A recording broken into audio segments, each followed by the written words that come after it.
Welcome back to my YouTube channel world literature. आज जो topic हम लोग डिस्कस करने वाले हैं वो है एवनगार्ड मूवमेंट। हमने बहुत सारे राइटर्स को जब हम लोग पढ़ते हैं या फिर हम लोग बहुत सारा जो लिटरेचर पढ़ते हैं तो उसमें होता है कि एवनगार्ड मूवमेंट में इसका बड़ा एक रोल था, या फिर हम लोग एक राइटर को जब पढ़ते हैं तो उनका देखते हैं कि उनका रोल बहुत ज़्यादा था एवनगार्ड जो मूवमेंट थी उसमें। तो एक्चुअली में ये मूवमेंट थी क्या, इसका पर्पस क्या था, क्यों ये डेवलप हुई, इसका ओरिजिन क्या है, इन सब चीज़ों को हम लोग डिस्कस करते हैं। फर्स्ट ऑफ ऑल अगर मैं बात करूँ इसकी डेफिनेशन की या फिर इसके कॉन्सेप्ट की, तो एक्चुअली में एवनगार्ड एक टर्म है जो कि यूज़ की जाती है डिस्क्राइब करने के लिए लोगों को, उनके काम को, या फिर ऐसी चीज़ों को जो एक्सपेरिमेंटल हों। मीन्स कि ऐसे लोगों को जो एक्सपेरिमेंटल हों, ऐसे काम हों जो एक्सपेरिमेंटल हों, रेडिकल हों, मीन्स कि उनमें कुछ नया हो, कुछ डिफरेंट हो, अनऑर्थोडॉक्स हों, साथ ही साथ आर्ट, कल्चर और सोसाइटी, इन तीनों चीज़ों पे काम हो उसमें, उस चीज़ को एवनगार्ड कहा जाता है।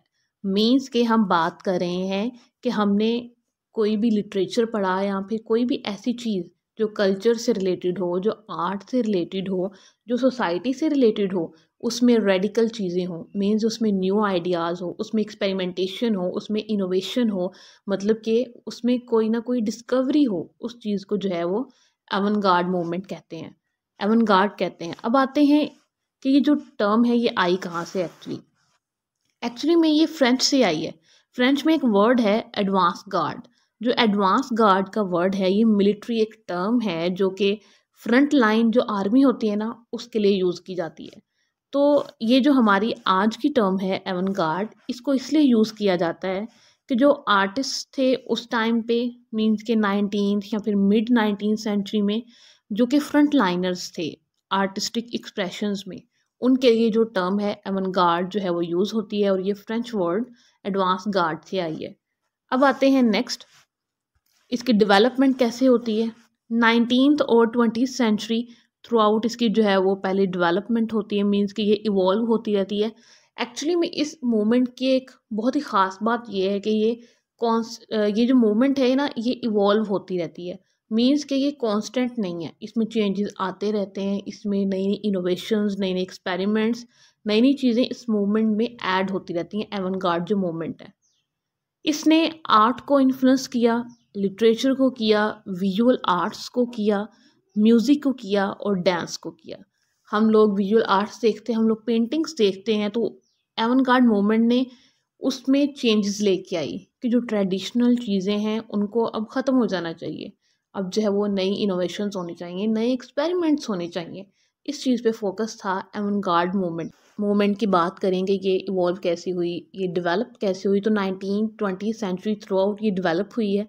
साथ ही साथ एक्चुअली में ये जो मूवमेंट थी इसने आर्ट को, लिटरेचर को, विजुअल आर्ट्स को, म्यूज़िक को और डांस को, इन सब चीज़ों को बहुत ज़्यादा इन्फ्लुएंस किया। साथ ही साथ हम कितनी पेंटिंग्स देखते हैं, तो मीन्स के जो पेंटिंग्स में न्यू आर्ट आया है या फिर न्यू टेक्नोलॉजी जो इंट्रोड्यूस करवाई गई है वो किसने करवाई, एवनगार्ड मूवमेंट वालों ने करवाई थी। कि अब जो है वो ट्रेडिशनल जो नॉर्म्स हैं उनको हमें फॉलो नहीं करना, हमें इनोवेशन लानी है, हमें एक्सपेरिमेंटेशन पे काम करना है, हमें जो है वो टेक्नोलॉजी को लाना है, हमें उसको यूज़ करना है। जैसे हम लोग एवनगार्ड मूवमेंट को जो है वो एक सोशल और पॉलिटिकल रिफॉर्म से भी एसोसिएट करते हैं कि उससे भी रिलेटेड है कि हमने एक पॉलिटिकल चेंज भी लेके आना है सोसाइटी में, हमने सोशल चेंज भी लेके आना है। तो साथ ही साथ एक्चुअली में इसमें एक रेडिकल चेंज की बात करते हैं सोसाइटी में। जो इस आर्टिस्ट हैं एवनगार्ड वाले, वो कहते हैं कि सोसाइटी में जो है ना वो रेडिकल चेंज आना चाहिए, इनोवेशन होनी चाहिए, सोसाइटी को अपनी नॉर्म्स के, अपने वही जो ओल्ड ट्रेडिशंस हैं उनके साथ स्टिक नहीं रहना चाहिए, उनको जो है वो चेंज होते रहना चाहिए। साथ ही साथ एक्चुअली में अगर कोर कॉन्सेप्ट की बात करें एवनगार्ड मूवमेंट की, तो इनका जो मेन फोकस था वो एक्सपेरिमेंटेशन था, इनोवेशन पे था, साथ ही साथ हाई डिग्री ऑफ एब्स्ट्रैक्शन की ये बात करते थे, और नॉन कन्फर्मिटी। ये जो चार चीज़ें थी वो इनकी बेस कोर्स थी इन जो एवनगार्ड मूवमेंट वाले थे।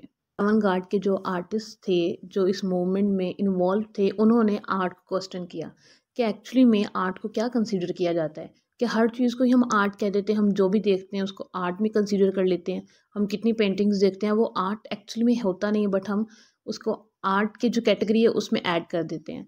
तो इस चीज़ को इन्होंने क्वेश्चन किया और आर्ट को रीडिफाइन किया और इन्होंने चैलेंज किया कि जो हाई एंड लो आर्ट का जो डिफरेंस है उसको जो है वो होना चाहिए, और आर्ट का जो फंक्शन है और जो रोल है सोसाइटी में वो एक्चुअली में है क्या।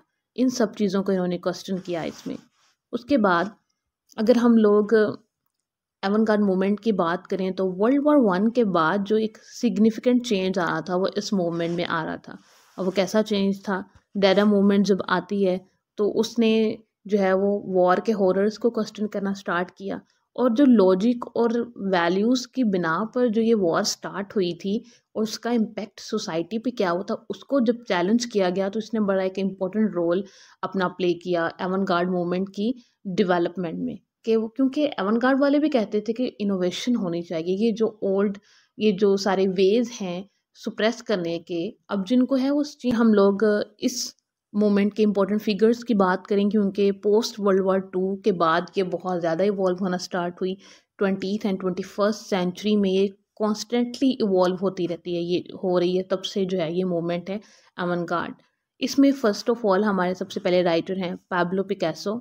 इनका बहुत इम्पोर्टेंट रोल है इस मूवमेंट में, स्पेशली उन्हें क्यूबिज्म को इंट्रोड्यूस करवाया 1907 में। तो उसके बाद इन्होंने न्यू एक टेक्निक्स पेंटिंग्स की जो है वो इंट्रोड्यूस करवाई। उसके बाद सेकंड जो इम्पोर्टेंट राइटर हैं इसमें वो है मार्शल।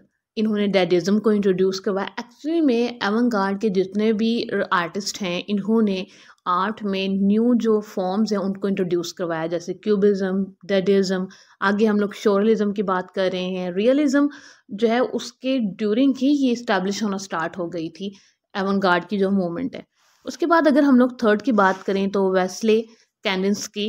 इनका इम्पोर्टेंट काम ये था कि इन्होंने पेंटिंग के अंदर मॉडर्न एब्स्ट्रैक्ट को जो है वो इंट्रोड्यूस करवाया। उसके बाद फोर्थ आ जाते हैं सल्वाडोर डाली। इन्होंने प्रोमिनेंट शोरलिस्ट अगर जो मोमेंट की बात करें तो ये उनमें से थे, और इन्होंने ड्रीम लाइक बिज़ारे जो इमेजरी होती है उसको इन्होंने इंट्रोड्यूस करवाया। इनका हॉलमार्क था एवनगार्ड मूवमेंट में। ये थे हमारी एवनगार्ड मूवमेंट का लेक्चर जिसमें हमने डिस्कस किया कि एक्चुअली में एवनगार्ड मूवमेंट थी क्या। ये मूवमेंट थी अगेंस्ट ट्रेडिशनल वेज, कि जो ट्रेडिशनल वेज को अभी तक यूज़ किया जाता रहा है अब उनको चेंज होना चाहिए। जो आर्ट है उसको वैल्यू देनी चाहिए। अब आर्ट को हाई और लो आर्ट से डिफ्रेंशिएट करना चाहिए। अब आर्ट को एक ही कैटेगरी में हम नहीं रख सकते। इस चीज़ के लिए एक रेडिकल, एक इनोवेटिव, एक एक्सपेरिमेंटल ये मूवमेंट थी। आई होप कि आपको ये क्लियर हो चुका होगा। वीडियो को लाइक और शेयर और चैनल को सब्सक्राइब कर दीजिएगा। Thanks for watching.